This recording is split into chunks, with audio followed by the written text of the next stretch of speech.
2018 সালে Islamic university of technology তথা IUT এর মেকানিক্যাল ইঞ্জিনিয়ারিং বিভাগের 4 জন শিক্ষার্থী মিলে শুরু করেন অ্যান্টস এর যাত্রা। লক্ষ্য ছিল মানববিহীন বিমান ডিজাইন ও বানানোর চ্যালেঞ্জিং নানা প্রতিযোগিতায় অংশ নেয়া। UAS চ্যালেঞ্জ 2020 এর প্রতিযোগিতায় অংশ নিয়ে বাংলাদেশের 71 স্বাধীনতা লড়াইকে সম্মান জানিয়ে তাদের বানানো মানববিহীন উড়োজানের নাম দেন ফ্রিডম 71। নানা গুণসম্পন্ন যে উড়োজান বানিয়ে 2020 সালের সে প্রতিযোগিতায় বিশ্বের 36টি দলের সঙ্গে প্রতিযোগিতা করে। 6টি বিভাগের মধ্যে 3টি বিভাগে পুরস্কার জিতে নেয় অ্যান্টস। আর এই অ্যান্টস দলের একজন ছিল এই জাহিদুজ্জামান তানভীর। অ্যান্টস বা পিঁপড়া যেমন দলগতভাবে কাজ করে, তাদের লক্ষ্য ছিল একই, তবে সেই দল থেকে ঝরে গেছে মেধাবী এক প্রাণ। ঢাকার উত্তরের আজমপুর এলাকায় শেষ নিঃশ্বাস ত্যাগ করেন সে। তাই সেদিন 18 জুলাই তার পরিবার ক্যাম্পাস থেকে গোটা দেশের শিক্ষার্থীদের মাঝে শোকের ছায়া। জানা যায় জাহিদুজ্জামান তানভীরের বাড়ি ব্রাহ্মণবাড়িয়ার নবীনগর উপজেলার রতনপুর ইউনিয়নের ভিটি বিশারা গ্রামে। তার বাবা মোহাম্মদ শামসুজ্জামান ঢাকার টোয়া কর্পোরেশন নামে একটি প্রতিষ্ঠানে কর্মরত, মা বিলকিস জামান গৃহিণী।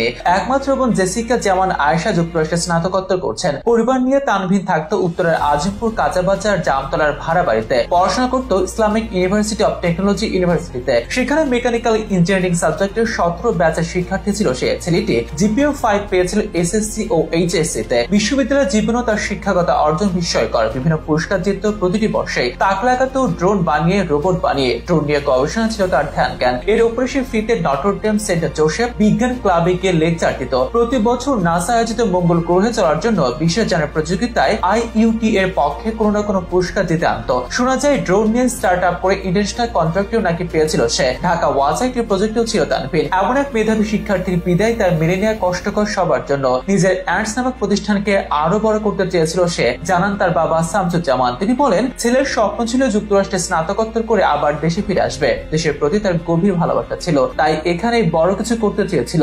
ড্রোন ও রোবটের দুনিয়ায় আরেকটু এগিয়ে নিতে চেয়েছিল বাংলাদেশকে। তবে সে স্বপ্নের অনাকাঙ্ক্ষিত ইতি ঘটেছে।